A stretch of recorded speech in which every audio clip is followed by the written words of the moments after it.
Say how you doing today? How are you doing today? I am your host, Lacey G. Soldier Turner, and today I got a very special guest with me. She's a seasoned tech executive and change maker who has spent her career at the intersection of innovation, equity, and impact. She's the first female chief information officer from the city of Memphis. She is currently the vice president of information technology and CIO at LeMoyne Owen College, where she is cultivating the next generation of Black tech leaders. She just been doing her thing in the community, doing a lot of great things, and we finna talk about it today. So, without further ado, I want to welcome to the platform the wonderful, amazing, talented Kimberly Bailey. Welcome to the platform. Wow, I love that intro. Thank you, Lacey. I appreciate it. I needed to pay you for that. That was good. Okay. But nah, I love that you're doing a lot of great things. I want to let the people get to know a little bit about you. So, can you let the people know where were you born and raised, and how was your upbringing as a child? Goodness. I was born and raised in Memphis, Tennessee, where I currently live now. I am the oldest of two children from my mother who raised us as a single parent, but I had an amazing childhood. I grew up in South Memphis and not far from where LeMoyne Owen College is located, and was exposed to lots of opportunities and access. My mom is a retired school teacher, so she didn't play with us. We had to do what we were supposed to do, and we didn't get rewarded for what we were supposed to do. Okay. What made you want to get into information technology? Goodness, it kind of just happened. I wanted to be a pharmacist. I worked at a local pharmacy in my town, and the pharmacist there was a black gentleman. So I was like, I can do what Mr. Johnson is doing.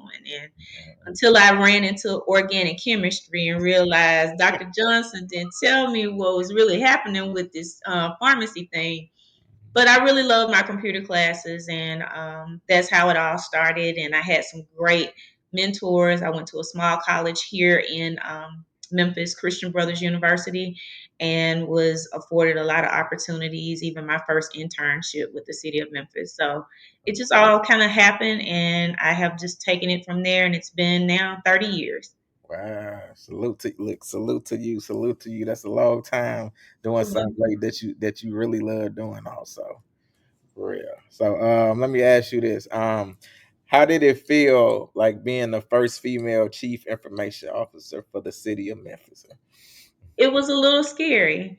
And I think it was more scary for the people who hadn't seen it happen before. I had great support system. Our mayor entrusted that with me. I was the CIO at the height of COVID. I got appointed in January of 2020, and of course, we all know what happened the rest of that time. So it was a challenging time, but working under the leadership of that mayor was amazing, and it was just scary, and it was scary for people who hadn't seen it before. I encountered support as well as lack of support.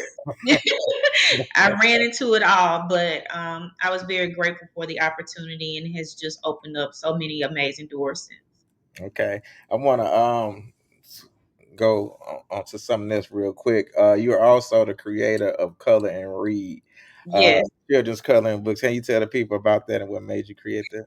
Yeah, so at the time, this was in 2016, my youngest nephew was like in daycare, and they were doing Black History like weekly or something like that. And I thought it was fascinating. And so I was like, let me do something to create a legacy for, my own daughter and her future kids. And I did the first one. It was called Leading Ladies. So it has a lot of African American women who have done some amazing things in the civil rights era, and followed that up with a male version of that. And each book has 22 individuals. I'm a Delta, so I always kind of lean toward that 22. Okay. And later on, I did one on famous first and great inventions. So leading ladies, mighty men, famous first, and great inventions. So there's four of them. They can be found on Amazon, and I've done coloring parties with kids and Nice. vacation Bible schools with churches, and giving Right. them to teachers in their classroom. So it's been really cool. Okay, that sounds nice. That sounds nice. So let me ask you this. Like I said, you've been doing a lot of things. How are you preparing HBCU students to lead in the tech's next chapter? So personally, from an IT department, we are preparing them with internships and allowing them opportunities to come and shadow and share what they know because we learn a lot from our students on the campus of LeMoyne Owen College. But Mm-hmm. externally, just making sure that all of my vending partners and they are aware that we have ready to work students and students who need that exposure and mentorship and working with our staff and faculty on soft skills. We had an ending of an internship program on yesterday for our summer interns, and Mm-hmm. they did a program. They had to come up and kind of talk about the experience, give some testimonials. Those soft skills are key, Okay. and we want to make sure we're cultivating that along with any tech education. Okay. Okay. I like that. Look at that. Kimberly dropping them jewels for y'all, dropping them nuggets up in this piece. So let me ask you this, especially with being a black woman, I know you went from an intern to CIO. Can you talk about like that journey and like just showing even like younger black women that girls that they can do whatever they put their mind to? Yeah, I think I had some amazing managers and leaders coming up in my IT career. I think the most pivotal one was when I got a chance to work for the FedEx Forum, the Memphis Grizzlies, Mm-hmm. and when they moved from one facility to the now FedEx Forum, I had an amazing manager who trusted me and just let me learn. He let me make mistakes. He corrected me with grace, but he made sure I learned. I was a network analyst for the Grizzlies for like 2 seasons. So I was there for everything first in the FedEx Forum. And I was the only girl on the team, but I learned so much and I got a lot of exposure to every sector of IT, which is why I'm able to lead it as a CIO. I've done all of it. So I may not can go in now and update the network, but I can have that conversation with you Yeah. because I've done it before. I've patched cables, I've been the help desk person, I've put computers on the desk. I've done it all. Mm-hmm. And that particular role allowed me to be able to get that exposure. So it's just been a great journey. Have there Mm-hmm. been challenges? Yes. I will never tell anyone it has been easy. It hasn't. It's not easy. You still walk in rooms and you're the only one. You may be the only woman. You may be the only African American person. But what I have learned is that it's okay. Yeah. I have established boundaries in these 30 years. It's just some things I'm just not going to do. I'm Mm-hmm. very comfortable with letting people know what I'm capable of, and I want my roles to be impactful. And that's why being at LeMoyne Owen College, the fifth oldest HBCU in the nation, is pivotal for me. It is a place where I feel like impact is happening in the technology world. Mm. Okay, I love that. I love that answer too. How are you, I guess, creating tech pathways for like the undeserved communities? So we're always volunteering. We're always in communication with organizations locally to see how we can help and how we can partner. Always willing to have these conversations in this forum, panel discussions, podcasts, just so that people can just kind of hear what the journey is. In September, we will be hosting our inaugural cyber conference and AI conference on the campus of the school called Next in Tech. And so we will be, offering that to not only our internal stakeholders, but external community. So doing whatever we can to keep it visible and showing up. Sometimes our students and our people just need to see others like them in these roles and know it's possible. And so sometimes you just say yes to opportunities and you just never know who you may meet, you never know who you may impact just by saying yes and being in the room. Facts, facts, real talk. So let me ask you this. I know, how do you use tech as a tool for like justice for like civil rights and cybersecurity? Well, I think what we have to do is from a governmental standpoint, it has to be transparent. And we have to let people know that they have a voice in a lot of these technical decisions.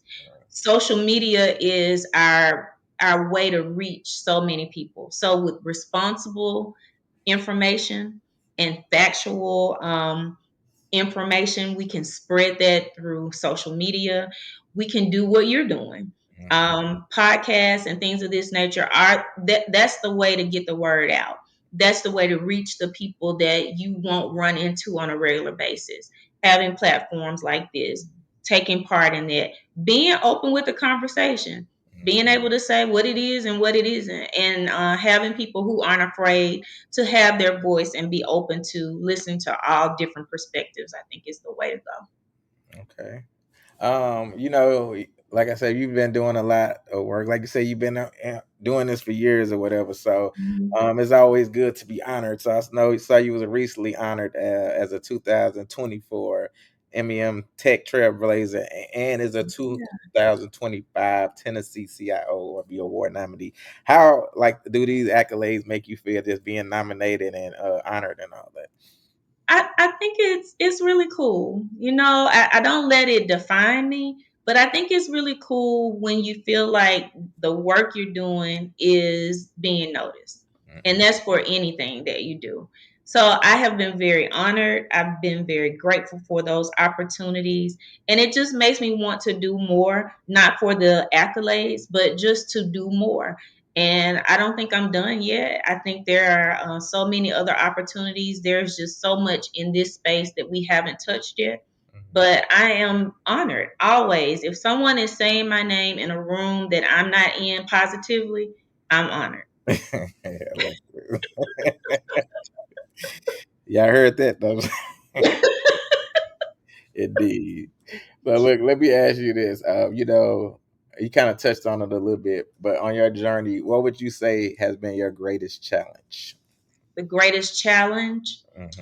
I would say just learning how to relax in what I know and being able to just show up as who I am. So when I get invited to some things, when they see Kimberly, may not always know who Kimberly is until Kimberly shows up.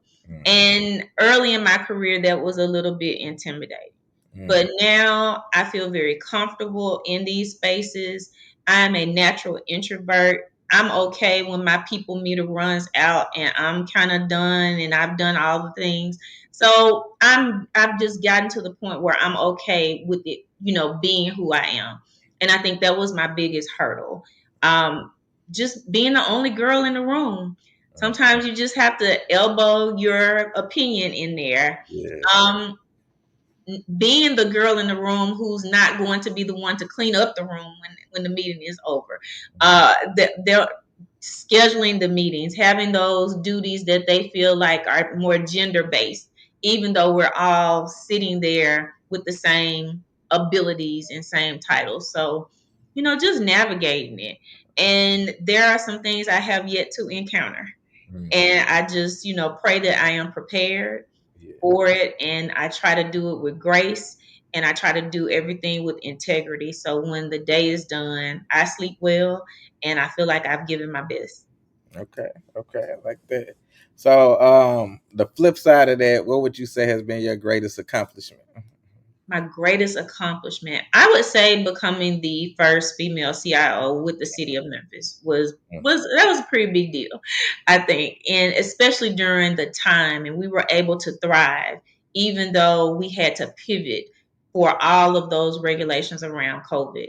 And I would say now being a part of this HBCU culture and being able to see the real impact of your work. It's a little different in government because it's so big, you have so many departments, you have so many stakeholders, and everybody is like a own company of themselves. But this is different, and what we do now is transformative and could change the lives of our students every day. So I think those are two. There's not many people who get to be a CIO twice, and I'm happy that I've gotten that opportunity, so I'll say that. Okay. Okay. All right, look, talk that stuff. Talk that stuff, Kimberly. Let them know. So, look, what advice would you give to like someone African American, young adult, male or woman who like will want to get into IT but might be scared? I would say do it. and there's a lot to do in it. You don't have to be an expert. You get in, you try, and you navigate your way. Even if you're not trying to go in tech, tech is everywhere. Mm. There is tech in every career Fact. that you would choose. And so be familiar. Don't be afraid. With this whole AI buzz, there's a lot around that. It's not going to take anything if you know how to allow it to enhance what you're doing. Let it be a tool and not you, it's using you, if you understand what I'm saying. Um, I think tech is an amazing field. I ran into a gentleman who was installing my internet, and he was interested in tech. And I told him about a couple programs. I know college isn't for everyone, but there's a college path and there's a certificate path. And so you really don't have an excuse on how not to get into tech if you want to, because it's been designed for any type of learner and any person who's curious. But just know, no matter what you do, tech is going to be there. So embrace it and just go for it. And if you fail, so what? Facts. So what? It's okay to start over. I mean, we're some of us are still trying to figure some things out about these careers we've been in. So it's okay. And then connect with a mentor, connect with someone who's actually doing it or similar to what you think you want to do. And then once you get a chance to see what they're doing, you won't waste time if it's something that you're not interested in. Mm-hmm. So ask questions, be curious, but don't be afraid. Yes. And look, I always tell people that too. I always tell people failure is a means to success. I was like Tyler Perry to fail, Spike Lee, Everybody. everybody that they didn't just go out there and it was success, like you learn from it. So Exactly. Yeah. That's your greatest teacher. That means you're trying. mhm. And because if you the safe space is to never do anything. Facts. Yeah. Yeah. So if you never try, you will never know what life has for you after this. Right. Can open up an amazing opportunity that you don't even know is waiting for you. Facts. So do you have anything else coming up that you want to promote? Well, of course, in September at the at LeMoyne Owen College, we will be having our next in Tech conference. It will be September the 19th. And we have an amazing day planned. We'll have a keynote speaker, we'll have a hackathon, we'll have a panel discussion, and some breakout sessions around cyber and AI. So definitely looking forward to that. I'll be doing a couple of speaking engagements in the fall with some organizations. So looking forward to connecting with them. I not only like to go and talk, I like to go and listen. I always learn from someone in those spaces. And I'm always at LeMoyne Owen College right here in Memphis, Tennessee. Again, the fifth oldest HBCU in the nation, and we are the magicians. So it is where all the magic happens. Okay, okay. So look, let the people know where they can find you and get in contact with you if they want to learn more information about it. Of course, I'm on LinkedIn. That's probably a great place. I do engage on there. And I am on Instagram at kimberlybailey.tech. I have a blog.